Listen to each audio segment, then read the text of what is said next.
We've done 2 videos for the day and 1 premiere, and we are going to the 3rd live stream.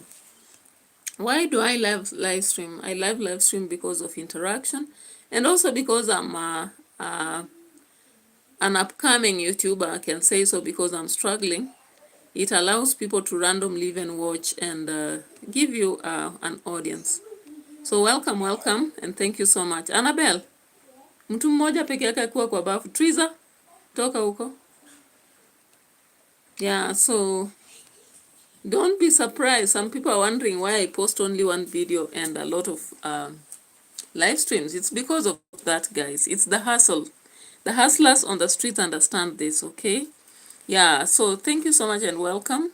And I really appreciate anybody who comes to watch me. I really appreciate. I don't take it for granted.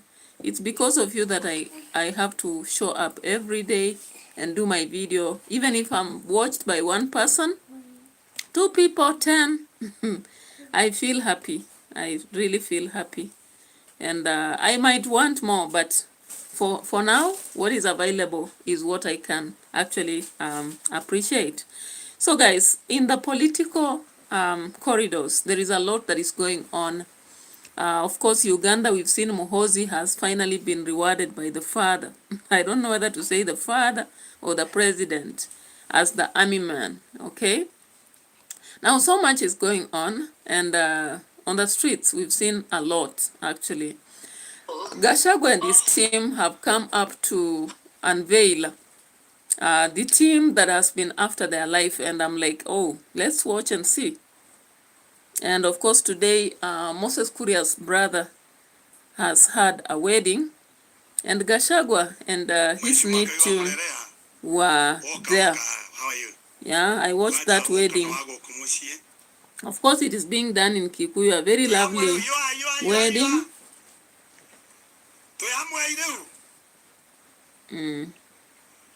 Your Excellency, aya tukuma introduce haraka mundu ndakarie akeyugaritwa akaigana wako na akarora munene haria na gakiorora Alois shokai hao mweno nigetha muthamakia muone aya othe ne one term it one term one term very good wako yo atu tamu sokyo hau very good kuyuga na urugamaga ku dakemwe kenaje mwena uyu Muranga itagwo Gachifi yetha gite ke MCA guku ngenda na ne one term Muranga irohe Gachifi ni wega Dickson Moirore ngenda ward itewe kidai na UDA no the DCP santene Asia tawo DK no akuria Ishaeli o hau thome wakwa mama ngina Hello Muranga inyuothe niĩ njĩtagwo Manuoka MCA wa Murera ona thaa ici no nĩ MCA kũu nao ndĩrakĩrũgama rĩngĩ one term hũrĩrai woka rũĩ ikara thiĩ harĩa ũguo ng'oriai woka hago ikara woka kwao mũciĩ nĩ gũkũ na nĩ akĩgeretie mũno karibu sana onawe Alright, so let's walk away from that because I'll be doing another video on the same. But for now, we are focused on a different aspect. That is Gachagua and his team came out to unveil. They came out to unveil the police who were after them. And I was surprised. I was like, hey, you people are overworking.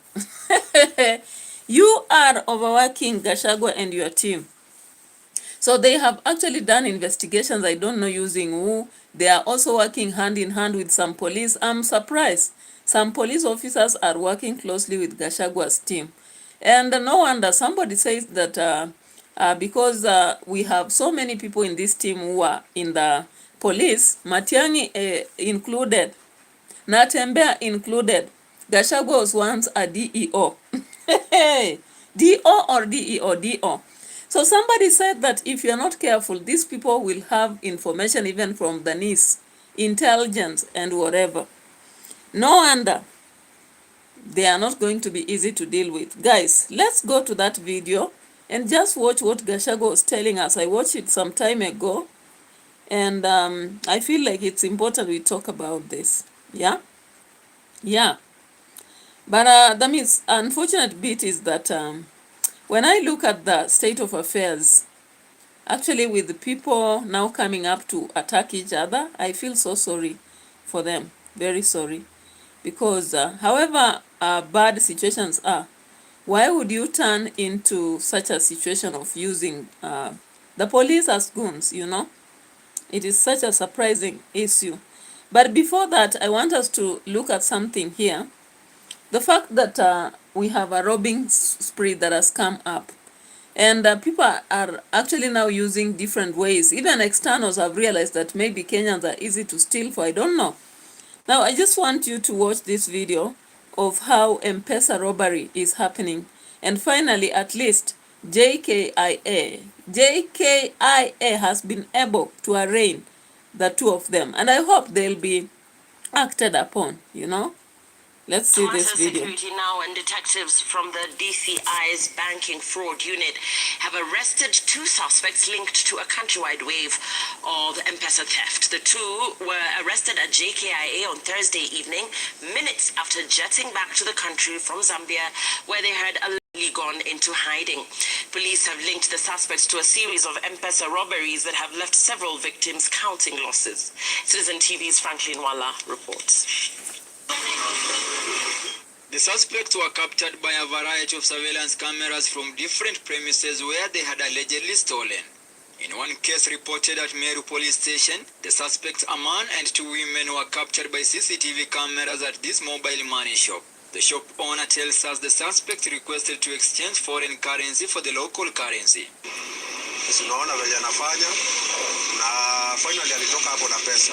After a brief conversation between the shop attendant and the clients, the suspects left only for the M-Pesa attendant to realize they had lost over 40,000 shillings.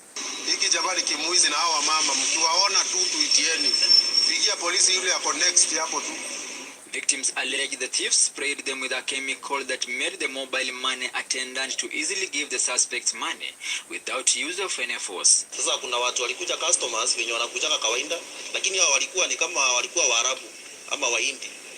Wakakuja wakiwa watu watatu, walikuja wakasema wako na pesa wangependa kuexchangewa.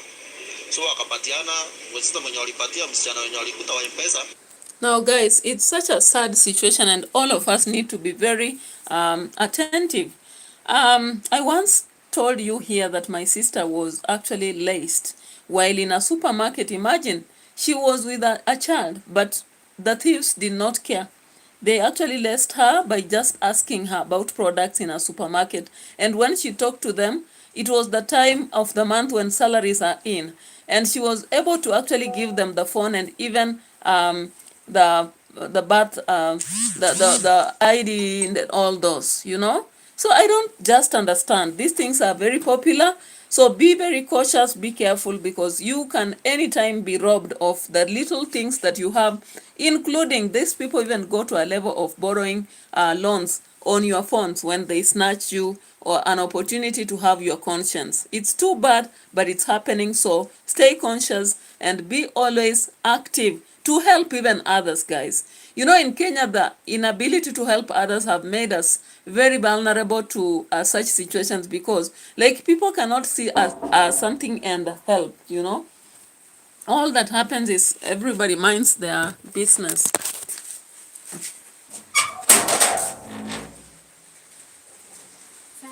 Oh my goodness, I'm busy even doing a video. I can't even pay attention.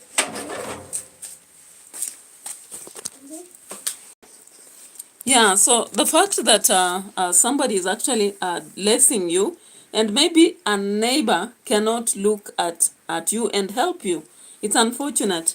Now, the fact of also being open to receive things, like a greeting a stranger or receiving their products or even money, it's one thing that will trap you, because they use that and they lace you.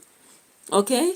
And that is one thing that even disgusts me with people who go around selling on plots. Because what if they get into your house and then they do such a thing and then they steal from you? Unfortunately, we have now to doubt everybody. All right, so let's go on with more. Now, of course, guys, you know the ODM situation currently. Salah, the son of Baba, has come out to indicate he was very close to Baba. Possibly he wanted recognition in ODM. But unfortunately, ODM has disregarded him. Let's just watch this video here. Start with some political news where Orange Democratic Movement has moved to officially distance itself from Salah, saying any activities, statements, or engagement associated with him are undertaken strictly in his personal capacity and do not represent or bind the party. In a statement signed by the national chairperson Gladys Wanga, ODM said all official party programs must be approved and channeled through the party secretariat under the guidance of the leadership headed by Dr. Oburu Oginga, warning that members against organizing activities in party's name without clearance. And as David Muthoka now reports, Salah has defended his actions, insisting his activities are aimed at popularizing and strengthening ODM. A function held at the Kenyatta International Convention Center last evening has reignited fresh controversy pitting Salah against the top leadership of the Orange Democratic Movement. The event, dubbed Linda Comrades and attended by youth, ended prematurely after some stormed out, accusing Salah of failing to honor his promise to give them cash rewards.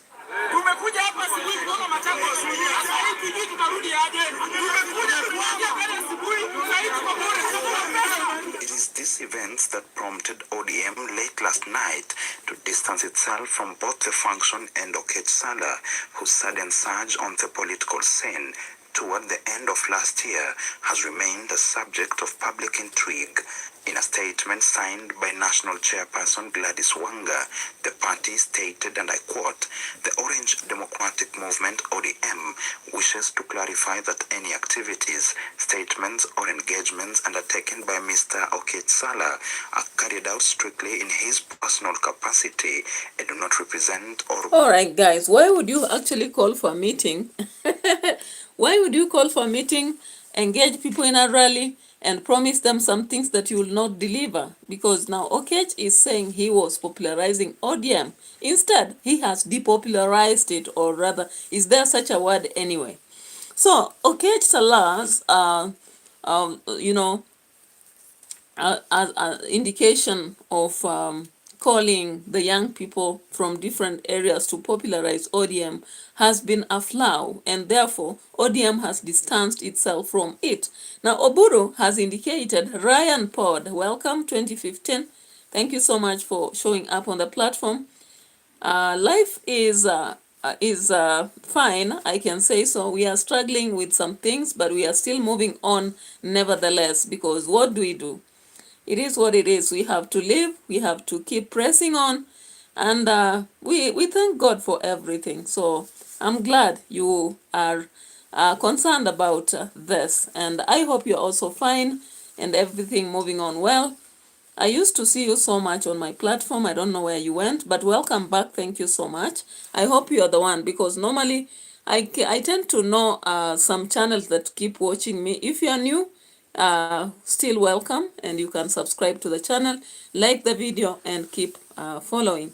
So ODM has actually had a civil war within itself. Now, when you look at people like Sifuna, they are being rejected. Winnie Odinga, her statements are not being welcomed fully.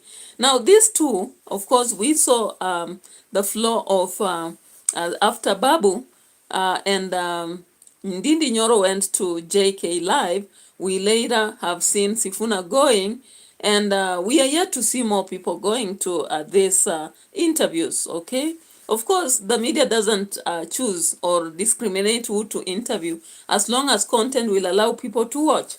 Now, ODM has finally wished to clarify that any activities, statements, and engagements that Salah will conduct are strictly personal. But then I wonder, the whole crowd around there was with yellow t-shirts. Who supplied them? Guys, I believe these people are playing a foul game on us. Possibly somebody said, that it looks like William Ruto is really taking taking fence, to the fence to just watch how ODM is crumpling down. And he's loving the movie as everything happens, because like ODM has so many wars. If you look around, there is a war between the people like Sifuna versus Orengo versus versus Osoti versus Hamisi versus Babu, against others like Wanga, like Mbadi, like those others. There is this Kaluma and the rest, okay? And then Alai, those ones are on another front. Then there is another war again of the Obura and the rest against people like Winnie Odinga and maybe the brother and such. Then New Imbrogli, welcome, thank you so much. ODM has failed to unite. I don't know what is happening. Yeah, so welcome, New Imbrogli. And so thank you so much. I still am very appreciative with your presence and also your support. So ODM has failed to actually do what is necessary. Imbrogli said, I just watched the Winnie interview, yet to watch Babu at Chief. Yeah, you need to watch Babu's interview when he was interviewed alongside this guy, the guy that is known as who? Ndindi Nyoro. My goodness, Ndindi Nyoro. Then there is an interview that was done recently. You also have to watch Sifuna. Sifuna did an interview with the ODM, and what he was talking, the other members of ODM say they don't know. But then, again, when you look at what he was actually insinuating, it is that they are not working hand in hand with the rest of the ODM members, because like if they're arguing on concerns to do with the aspect of sponsorship, the aspect of whether they have achieved the 10 agenda, and Sifuna had an interview with Okwaro, I don't know, on Citizen again. Yeah, so it's a very interesting interview. When you check on all of them, then you begin to see that ODM is actually crumpling. It is torn, totally torn. And as far as they are trying to pretend, there is something. And somebody insinuated that there is a high possibility that the government, or rather the current regime, is actually working behind the cameras on this. I don't know, but I tend to believe in this, Yeah, I am believing that it seems that Ruto is working so hard to make sure that ODM is split. So once this ODM is split, he has an easy way, It's just an easy way to actually have him make it, and then he can see how he can split the votes for these many other people. Remember, recently there was this guy whom Jeff was also interviewing, and he was insinuating that he's going to vie for the presidential seat. And Jeff Koinange was asking him, do you have the money? I don't know whether you people have seen this. And when I looked at that, indeed, I said, there is a reality in what somebody said, that possibly the government is putting so many puppets and wheelbarrows so that it can easily have its way. It's unfortunate, actually, for most African nations. Sometimes we fight against ourselves while we are hoping for change. That change might not easily come because people are easily fooled, and then there is that selfish motive. The selfish motive, the egocentric aspect, pushes people to actually support the government in the day because they believe it's so easy for them to win. There is this ideology, the psychology that has led many people to believe that it's easy to win when you're already government. So many people stand with the government and they even agree to be puppets. Tell me, who believed that Wamuchomba, that Wamuchomba would actually be standing currently and defending the government and talking about her having grabbed her shares? Can you imagine? The same thing they were accusing Gashagua for, the same thing they impeached Gashagua for, is now what we are seeing happening. Now people are saying, if you want your region to develop, make sure you are close to the president. Make sure you are in the government. Make sure you are supporting the government. I saw the other day when the president was in Kilifi, many people said they are going to support the government because that is how they are going to develop. And they said that the president has done a lot, a lot, that he deserves actually another term. Another person, I saw another person again from Northeastern, somebody who came out and said that anybody who is against the government is actually daydreaming, and that in the morning the government is going to take the over. And unfortunately, you realize that after the stepping down of the chair of IEBC, the next person who has been picked is actually a very good expert in the area, but at the same time, he is suspected to have been working closely with the president. New Imbrogli asks, how is Gashagua as a viable contender?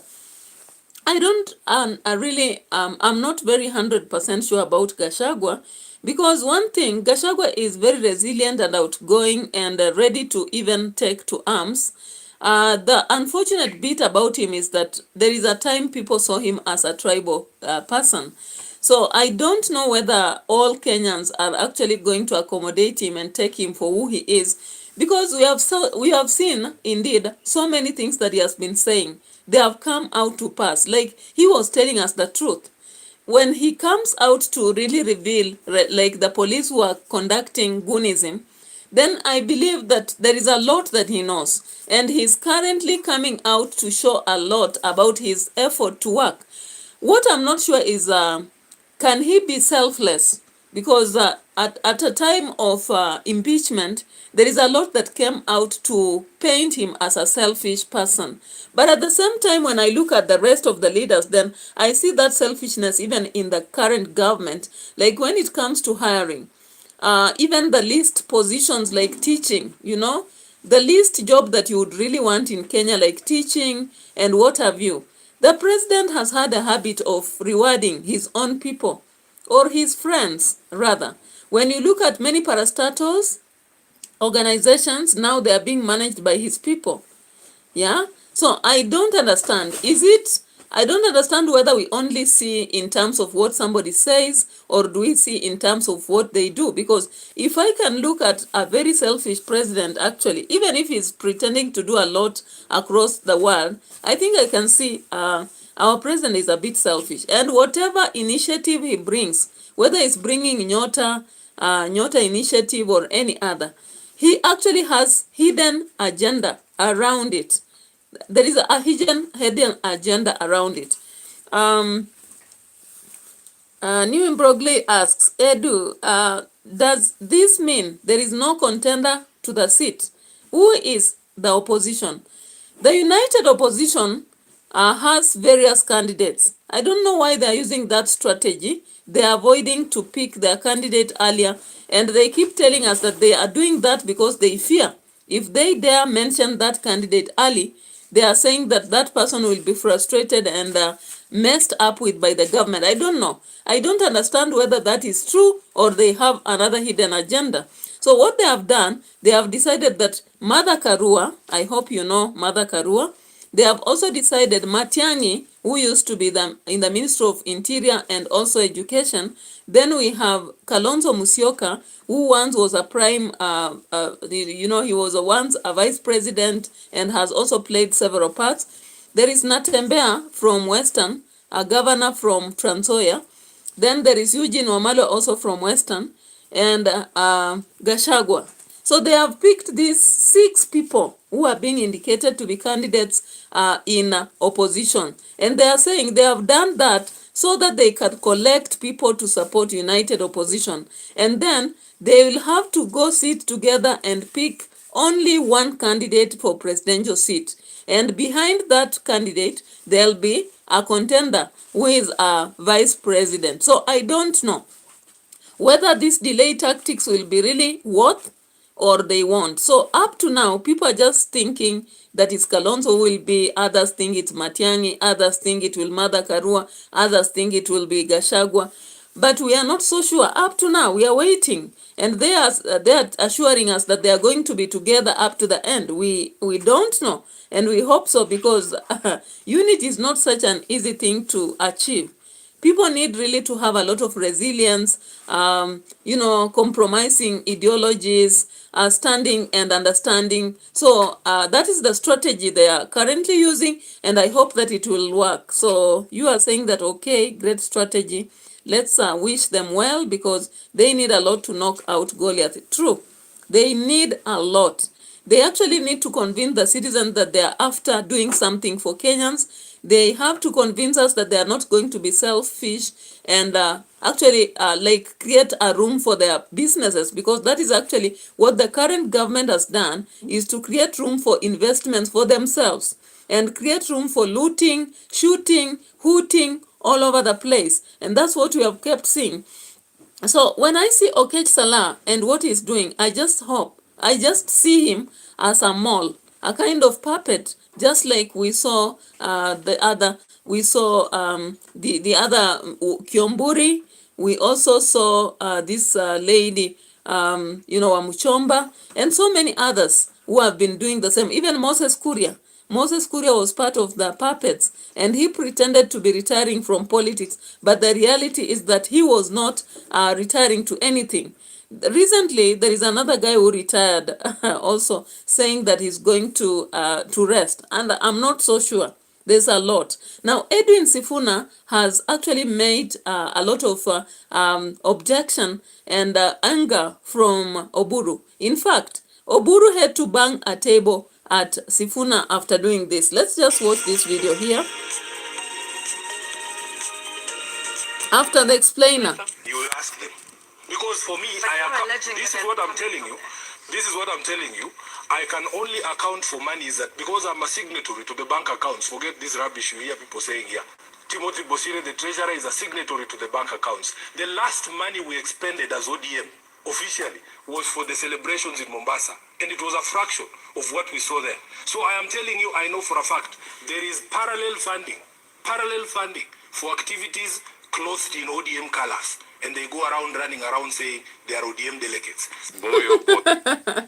All right, so that is something that was brought out clearly the last 3 days, when we saw the moment after Sifuna went to the live show and explained a lot of things that many people didn't know about ODM. So Oburu Odinga was so annoyed and came out to say that Sifuna should not go about mixing personal thoughts with the ODM thoughts, But earlier, before Baba passed on, he had indicated that whatever Sifuna comes out and says, it's something that it's actually very fundamental for the party.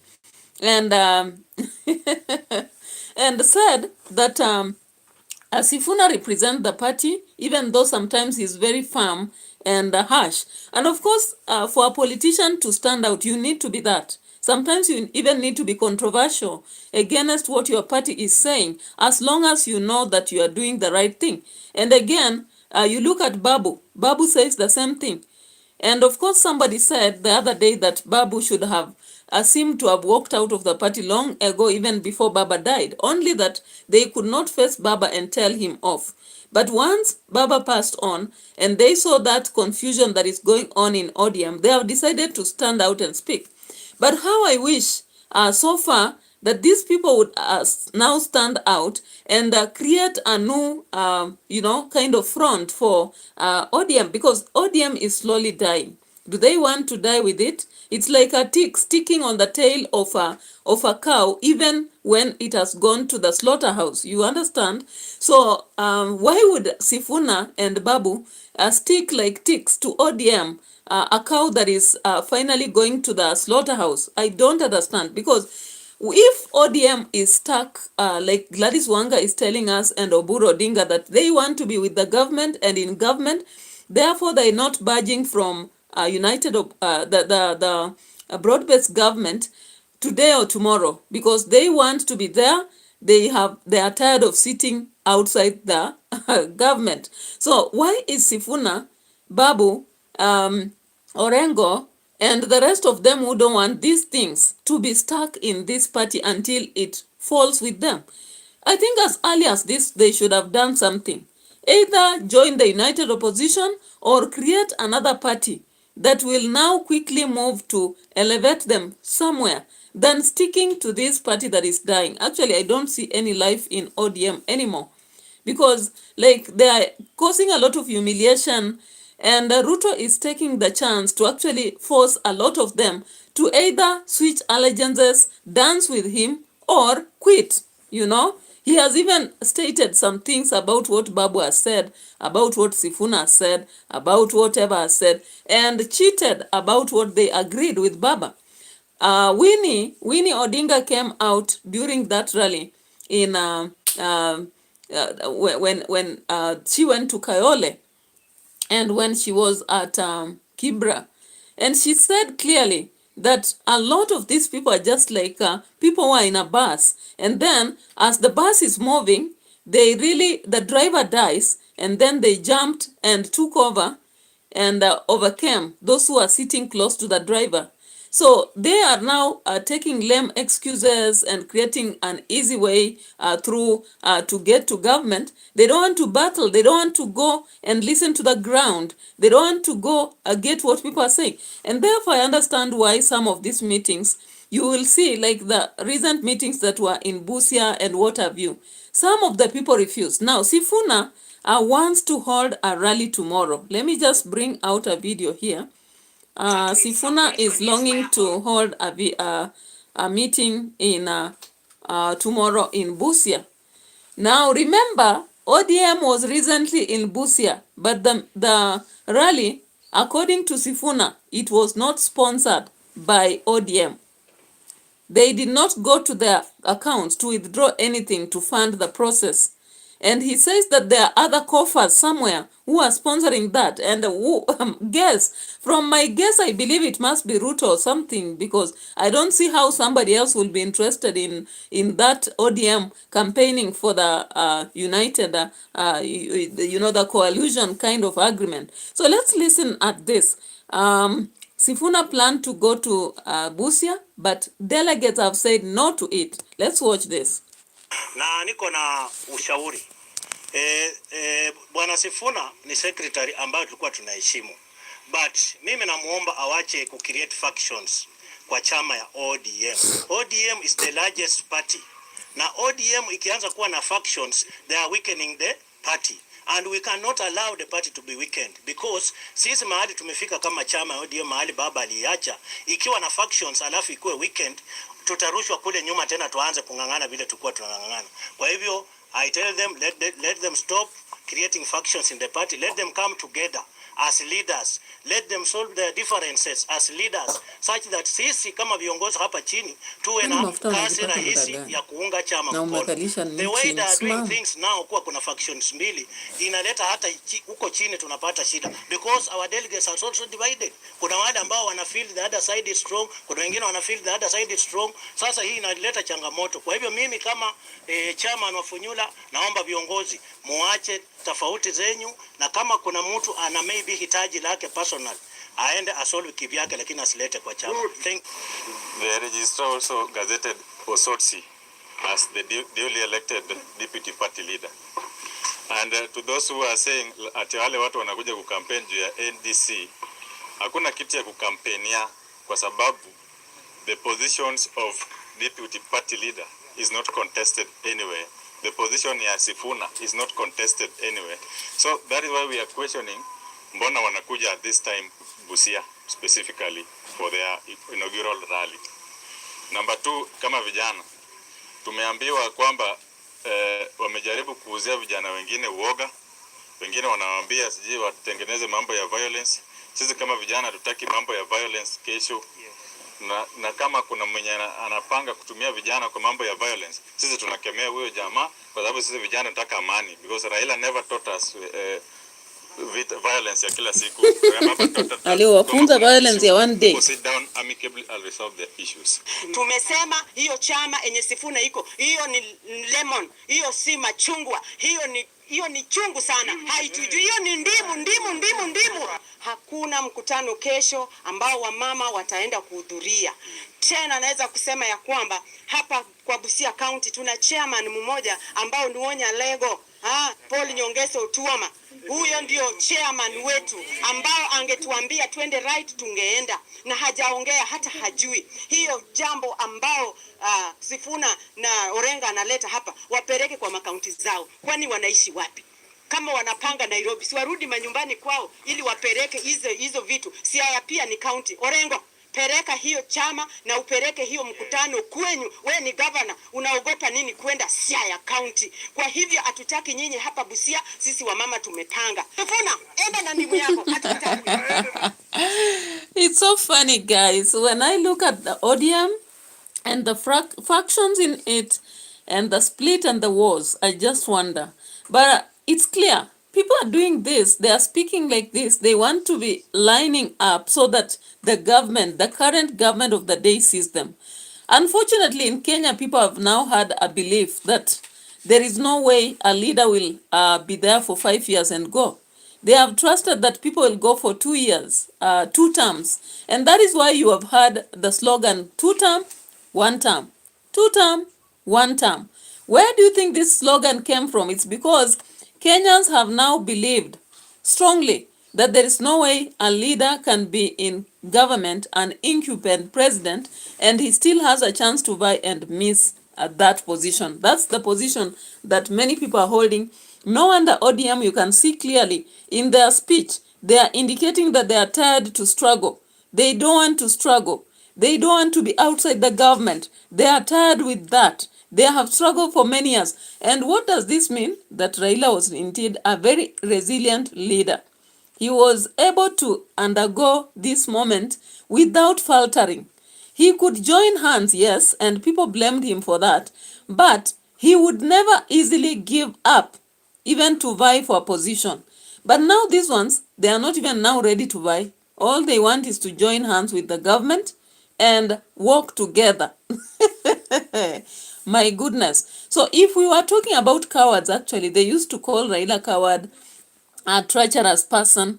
But I think if we look at the current people who are in the, they are putting on the ODM hats, they are more hypocritical, they are more of cowards, they are more of treacherous than even Raila. Because why are they running away and saying that we don't want this, we don't want this, we don't want this? Then they go for briefs, like their matters are solved on a brief. They don't want meetings where they can solve their problems in-house, but they'll come on briefs to talk about some things they could have sat down and solved right behind the camera.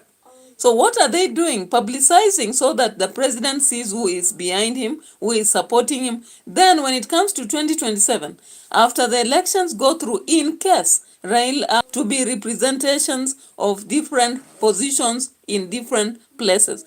Egocentrism is our illness, one of the greatest illness in our nation, actually, Now, let's look at this. Gashagua was able to unmask the killer squad. And I want us to look at this video here. Huyu Ruto alipanga tukuje tuwawe kanisani na akatoroka Friday akaenda Dubai na akamwambia Inspector General aende Japan, ndio hiyo mauaji ikifanyika akuwe nje ya nchi. Aliposikia kimeumana haikufanyika, ndio akarudi. Now what happened is that iko special squad inaitwa Nairobi Sierra, inaongozwa na regional commander anaitwa Colin Seda, na tumepea Inspector General majina ya hao maofficers ambaye walitumwa pale na William Ruto na Kipchumba Murkomen kuja kuua watu. Na uchunguzi umetatizwa na Murkomen hauendelei kwa sababu hao maofisa walitumwa na Ruto na Murkomen kuja kuua watu kanisani. Na hata sasa tumeanza kupata information na hivi karibuni sasa tuko hata na video evidence vile Ruto walipanga hiyo vita wakiwa na Murkomen na maaskari na mjumbe wa hapa yule mama. Hata tumepata askari ya unit inaitwa SOG iko pale Baragoi. Tunataka kushukuru maofisa hapo Baragoi kwa sababu wametujulisha kuna one officer who is an assassin, a sharp shooter ambaye alitumwa kutoka huko Baragoi, ndiye alikuwa amekuja kuua watu pale Udhaya, ambaye anaitwa John Mwangi Wahome. So hii information yote tumepata kutoka hata marafiki zetu wa kigeni because of satellite images, and in the next few days after ile deadline ya 16th tutarelease hizo video tuoneshe vile William Ruto na Murkomen hao maskari na yule women rep wenu kutoka hapa Kigumo walipanga hiyo vita. Nimeona waziri amekuwa hapa ametoroka kwa sababu tukemwambia tukemtuma kwa Kasongo, si ndio? Amesema ati anaibika, ati watu wanapiga magari hapa, ati watu wanaharibu mali. Mwenye kutumana ni Kasongo, mwenye kutumia watu wetu pesa, mwenye kuharibu hii mlima kwa vita ni Ruto mwenyewe. So kama Lee Kinyanjui angekuwa hapa, ningemtuma kwa Kasongo amwambie awachane na sisi na awache kutumia watoto wetu vibaya. Yeye ndiye anapiganisha jamii yetu hapa, ndio atuchekelee. Nimeona hata dada yangu Sabina pia ameondoka. Unajua ile shida tuko naye ni watoto wetu kutumiwa na Ruto kuharibu hapa Mlima Kenya. Hao viongozi wetu wanachukua pesa kidogo kwake, wanalete furugo na fujo. Hawa watu ya mlima walikuchagua, they can elect somebody else from another region. Stop having a sense of self-entitlement. We had a 5-year contract with you. Umeharibu. Alright guys, so Gashagua is actually threatening to release the Watima attack videos. Remember what happened there? I didn't like it. Whenever I watch situations where there is goonism or these attacks, I really find it very disgusting.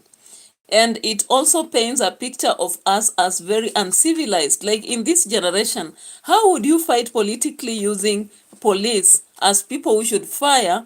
Instead of now, you know, our police had reached a time where now we were getting to have an engagement between citizens and them as normal people, friends. But it's unfortunate. Things are turning against us again. And you can see that with what happened recently in Witima and what we saw during the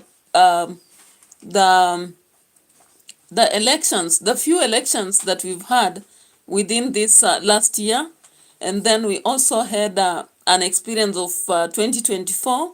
We had an experience of 2025 when after the death of this guy from Nyanza.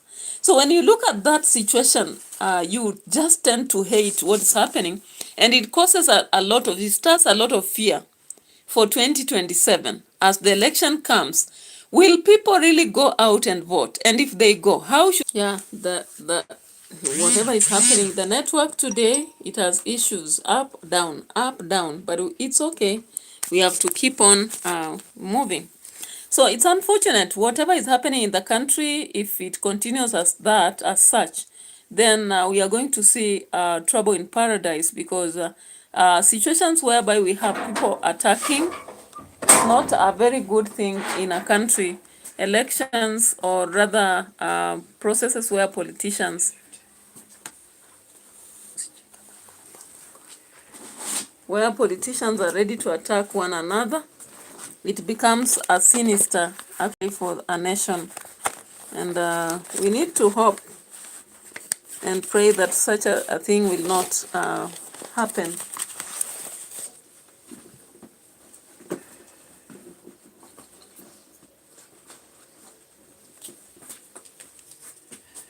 Yeah, so we hope that will not be sustained in our country.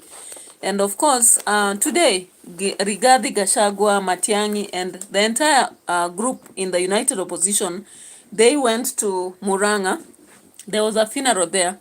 And we saw they also met their people who were in the government. And it got a bit messy.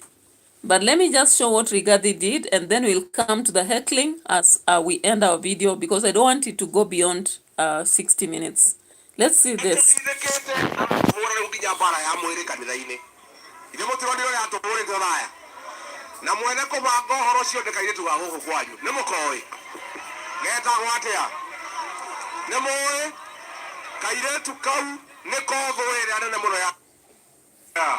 Watu wa Mudhiti, hamjambo?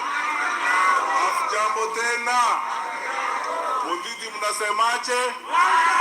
Eti namna gani? Harambee! Harambee!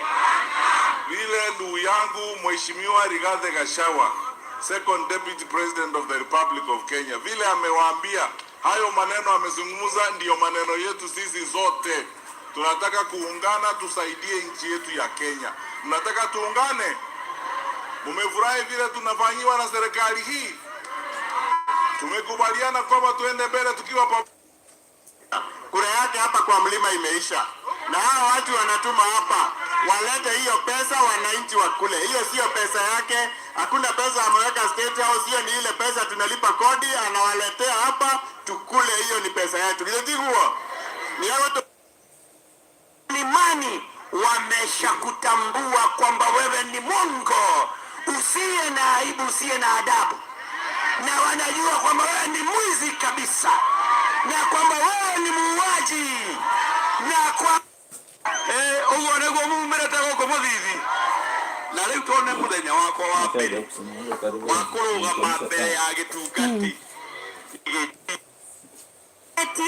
mwetekere kuria ngwerwo ni Mheshimiwa Rigathi tuthie tugathie twi hamwe aiwitu amurathime mwathie matura. All right, so today Raphael Tuju, Fred Matiang, and the entire group in the United Opposition, and for once, of course, I also saw this guy from Kisii, the senator.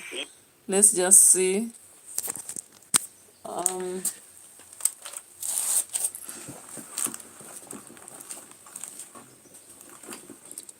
I want to show what this guy shared, Onyonka.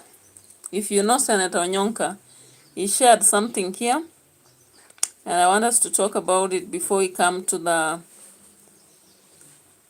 I'm left with few minutes, about 13. Annabelle, kuja unitungie charge hapa.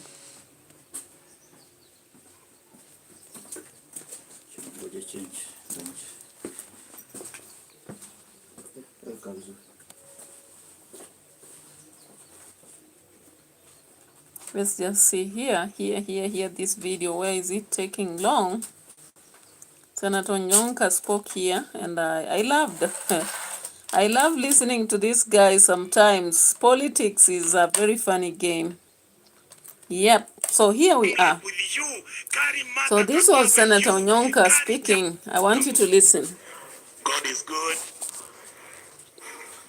Lordship Bishop, I will not name everybody, but I want to say thank you for a wonderful sermon that you conducted.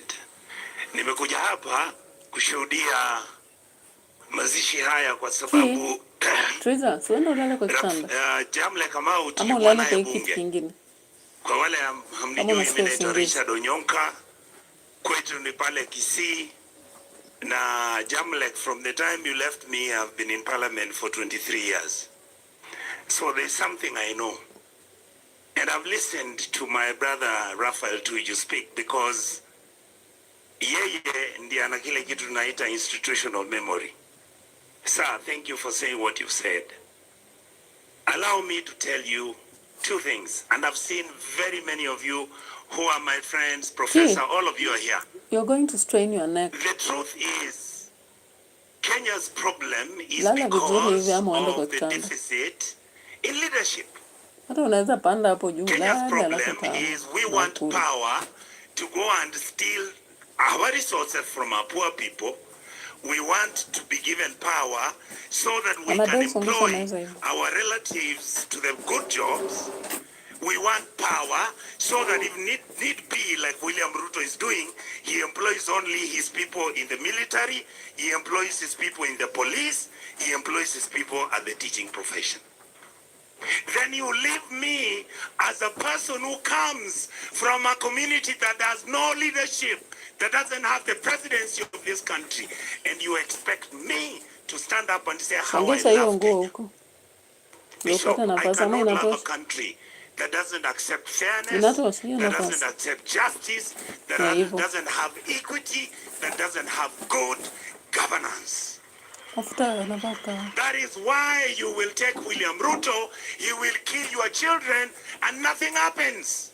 It is normal. That is why they will steal billions of shillings and he's dishing it out. They will come here in Muranga here and dish out all those billions. Where are they getting them from? From your pockets. Isn't it? So kitu ningependa kuwauliza tafadhali kwa heshima. Sisi tumekuja hapa na mimi nauliza nyinyi viongozi mko hapa, Mheshimiwa Gashagua. Please don't kill our dream. Keep yourselves together. Carry Matiang'i with you. Carry Jamlek with you. Carry Martha Karua with you. Carry Justin Muturi with you. We are ready to wait for you to tell us where we are going. Because if you do not do that, all of you are going to be hanged separately by William Ruto as we watch from outside the tent. Tumesikizana?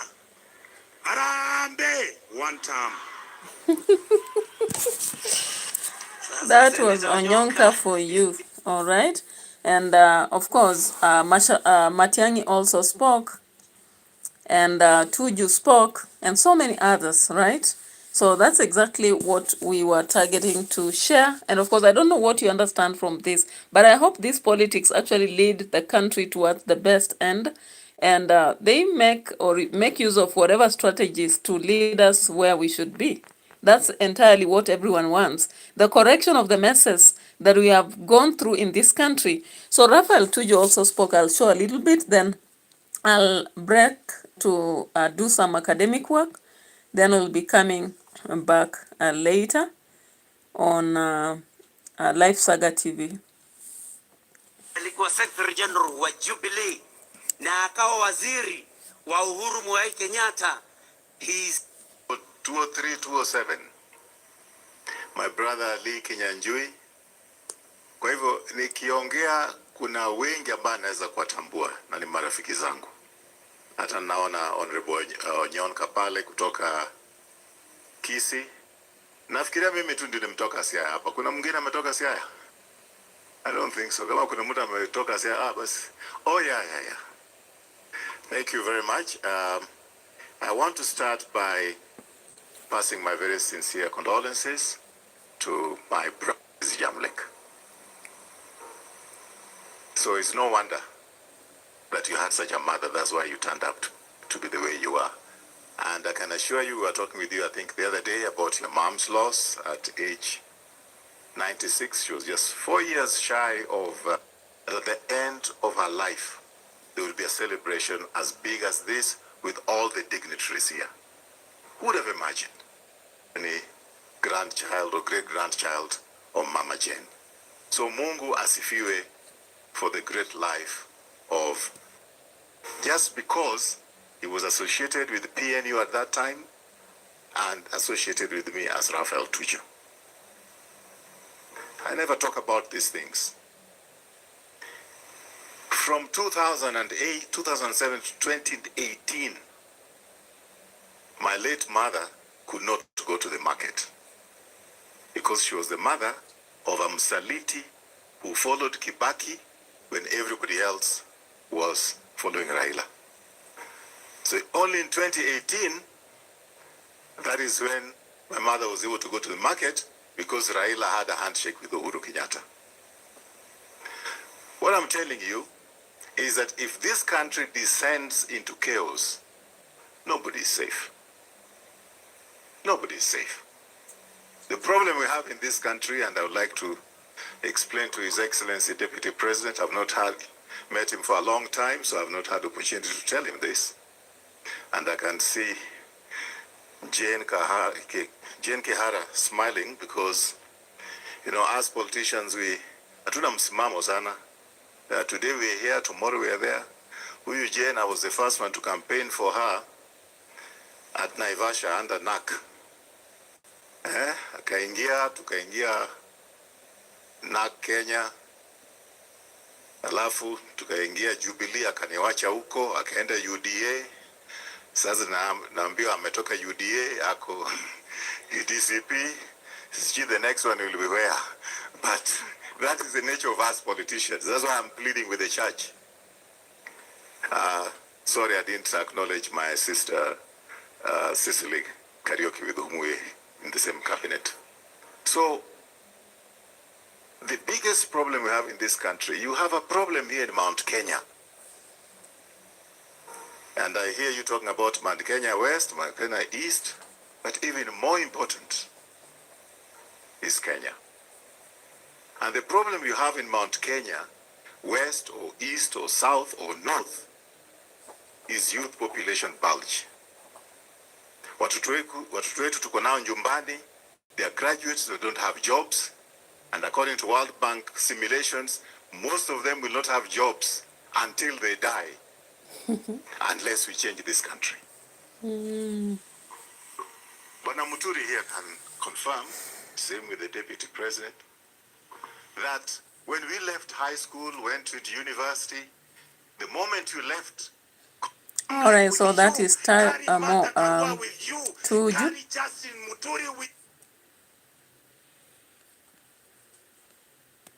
All right, so during the same moment, of course, the opposition was heckled at some point. I just want to show you Sabina Chege.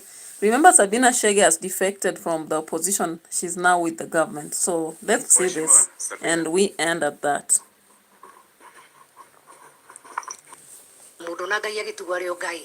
And we said we live to fight another day. I pray for everybody. Na by-election Kajiado Central and later on an MCA in Ololua Ward. Na yeye ndiye alikuwa anatuongoza kwa hiyo campaign. So I came as a friend kusema pole kwa sababu ya asante. Ageshora kamudo na gai agitugare ogai. And we said we live to fight another day. I pray for everybody. Aria gai ewo twara diuruga meho. Ni Sabina gai wako nake adore aria guruga magai witwa murathime na poleni sana mheshimiwa Chamle Kamau. Asante sana mheshimiwa Sabina. At this time dada goita mojube wata. All right, so we come to an end of that discussion. We'll be getting another time to do another video on Life Saga TV. That's why I started my political reactions more than here, but I see I've had to pick and balance both sides. Adios.